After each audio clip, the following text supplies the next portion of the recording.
কাটোয়ায় বিস্ফোরণ কাণ্ড কেন? কারণ যে তথ্য উঠে আসছে তা হচ্ছে বালি খাদান অর্থাৎ বালিঘাট, যেখান থেকে বালি তোলা হয় সেই বালি খাদান বা বালি ঘাটের দায়িত্ব কার কাছে থাকবে, দখল কার কাছে থাকবে, তা নিয়ে গোষ্ঠী কোন্দলের অভিযোগ আমরা বিগত দুদিনে দেখতে পেয়েছি। এবং সেই জায়গায় জঙ্গল শেখের নাম বারবার উঠে আসছে।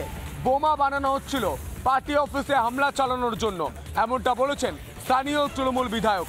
আজ আমাদের প্রতিনিধি গ্রাউন্ড জিরোতে অনুপম পৌঁছে যায়, খতিয়ে দেখে যে বালি খাদান বালিঘাট এতটা ইম্পর্টেন্ট কেন, এতটা গুরুত্বপূর্ণ কেন।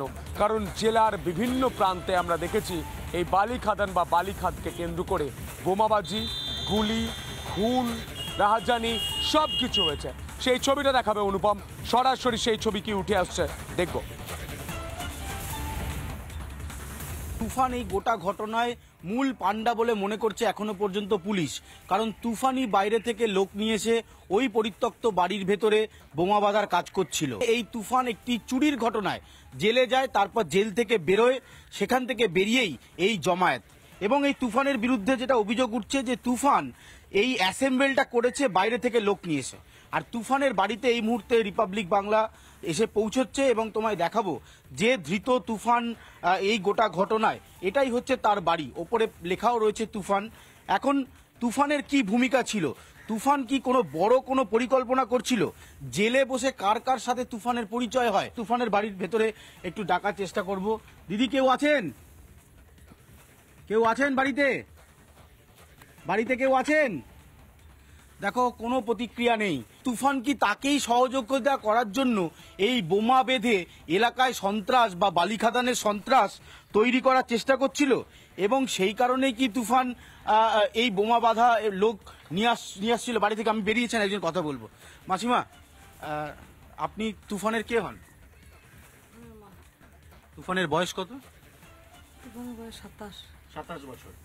তুফান এই গোটা ঘটনায় অভিযুক্ত, মূল অভিযুক্ত। পুলিশ বলছে যে বোমা বিস্ফোরণ হয়েছে। পুলিশে বলবে, আপনি বিশ্বাস করছেন না?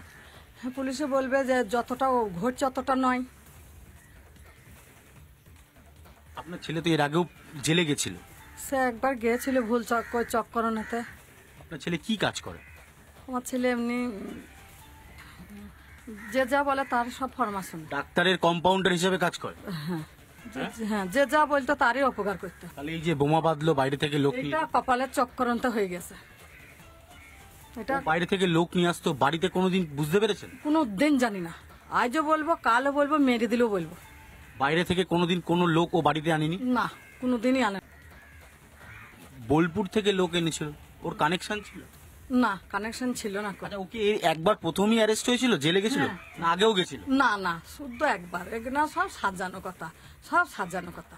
একটা বালি খাদান যারা চালায় তারা কোনোদিন আপনাদের বাড়িতে এসেছে? না, কোনোদিন আমরা চিনতামও না, জানতামও না। আচ্ছা, একজন কাউন্সিলরের নাম উঠে আসছে তৃণমূলের, সে বাড়িতে আসতো?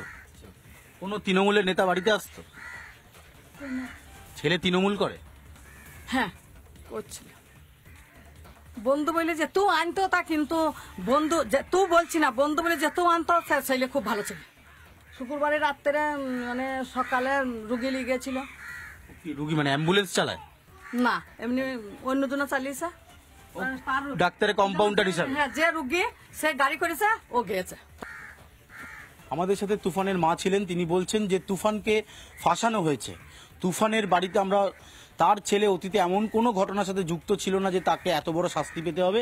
তবে কয়েকদিন আগে একটা চুরির ঘটনায় পুলিশের কাছে ধরা পড়ে, তারপর জেল হয়।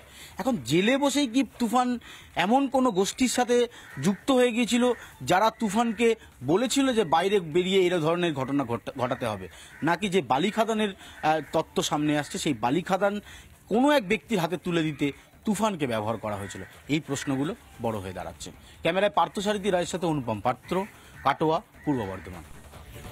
তুফানের মা বলছেন যে তুফান নির্দোষ, তুফান জনসেবার কাজ করেন, তুফান তৃণমূল করেন, এমনটা বলছেন তুফানের মা। কিন্তু এই ঘটনায় স্থানীয়রা তারা ঠিক কি বলছেন শুনবো। পুলিশ ব্যবস্থা নেই, এটাই চাইছি। আপনার আতঙ্কে আছেন? আতঙ্কে আছি, বাচ্চা কাচ্চা নিয়ে যেহেতু বাড়িতে আছি, আতঙ্কে তো আছেই। হ্যাঁ, আমার ওই বাচ্চা কাচ্চা সব মরে যেত। যেদিন বাপ এই কাজটা যেদিন ভরা ভোর রাখতে হতো, তাহলে আমার বাড়ির লোক একটা থাকতো না, সব বিচারাই মরে পড়ে থাকে। হ্যাঁ শাস্তি চাই, যারা আমাদের এত বড় ক্ষতি করছে তাদের শাস্তি চাই না। আমরা তো মরে যেতাম, ছেলে পিলে নিয়ে আমরা কোথায় যেতাম, কোথায় ঠাঁই যেতাম। এই তো বাড়ি ঘর ভেঙে গেছে, কে ক্ষতিপূরণ দেবে? এ ঢুকতে পারছি না, বেরোতে পারছি না, এগুলো কে দেবে? ওদের বাড়ির ছেলে একজন শুয়ে থাকতো, ওর সঙ্গে 8-10টা ছেলে পিলে এমনি বসাটা করতো, লুডো খেলা করতো, এমনি জুয়া খেলা করতো, সব অনেক রকম ছেলে সব বসাটা করতো আর করতো। তার মাস পড়ছে হবে মনে হয়, ওরা গেছে 1 বছর, এবার 1-2 ছেলে ঢুকতে এখন অনেক ছেলে জড়ো হয়েছিল। একবার ওখানে ওরা সেই চুরির ব্যাপারে ওরা একবার ধরা পড়েছিল। এটা কত সালে হবে? তুফান কি এর আগে কোনোদিন দেখেছেন? না। হ্যাঁ দেখেছি, আমাদের গ্রামের ছেলে, আমাদের গ্রামের ভাই, আমরা দেখেছি। কি সমাজ বিরোধী, মানে এই সমস্ত কাজ, বাজে কাজ করতে? না না, আমরা শুনি নাই ওইসব, জানি না। আমার ধারে ঘরে কিরকম আওয়াজ হয়েছে? আমরা শুয়েছিলাম, আমরা বলছি বাজ পড়ছে, মনে হচ্ছে ভেঙে আমাদের উপরে পড়ে গেল ছাদ। বিরাট আওয়াজ হয়েছে। বিরাট আওয়াজ। তুফানকে আমরা এদের বাড়ি যেতে কোনোদিনই দেখিনি। তুফান গ্রামের ছেলে রাস্তা দিয়ে যাওয়া আসা করে, সেটাই দেখেছি, সেটাই জানি। সব মরে যেত। যেদিন বাপ এই কাজটা যেদিন ভরা ভোর রাখতে হতো, তাহলে আমার বাড়ির লোক একটা থাকতো না। ক্ষতি তো হতোই, সে তো সবাই জানছে। বলে কে ক্ষতি করতে চাইছে, কার ক্ষতি করতে চাইছে, তা আমরা কি করে জানবো? আমরা তো ওইটাই জানি, আমরা জানি না, চিনি না, কার নাম করবো বলুন ভাই?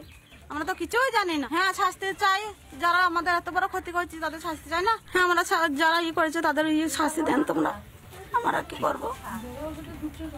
হ্যাঁ। নানা ধরনের কন্টেন্ট দেখার জন্য লাইক করুন, শেয়ার করুন আমাদের ফেসবুক পেজ, সাবস্ক্রাইব করুন আমাদের ইউটিউব চ্যানেল। পাশাপাশি অন্যান্য ব্রেকিং নিউজের জন্য অবশ্যই চোখ রাখুন রিপাবলিক বাংলায়।